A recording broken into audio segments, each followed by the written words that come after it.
Hello நண்பர்களே, இன்று கொல்லிமலை அரப்பளீஸ்வரர் கோவிலுக்கு வந்துள்ளேன். இக்கோவிலில் சிவன் சுயம்பு மூர்த்தியாக அருள்பாலிக்கிறார். சிவலிங்கத்தின் உச்சியில் கலப்பை மோதியதால் ஏற்பட்ட தழும்பு காணப்படுகிறது. ஒரே இடத்தில் நின்று ஒரே நேரத்தில் அரப்பளீஸ்வரர், தாயம்மை, விநாயகர், முருகன் ஆகிய 4 தெய்வங்களையும் ஒரு சேர தரிசித்து மகிழும் அரிய அமைப்பு இக்கோவிலின் தனிச்சிறப்பாகும்.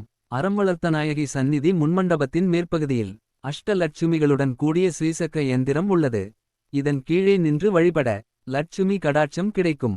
சுற்றுப்பிரகாரத்தில் வள்ளி, தேவசேனாவுடன் முருகனும், விநாயகர், காசி விஸ்வநாதர், விசாலாட்சி, லட்சுமி, சரஸ்வதி, தட்சிணாமூர்த்தி, சண்டிகேஸ்வரர், துர்கை, கால பைரவர், சூரியன், சந்திரன் ஆகியோர் எழுந்தருளியுள்ளனர்.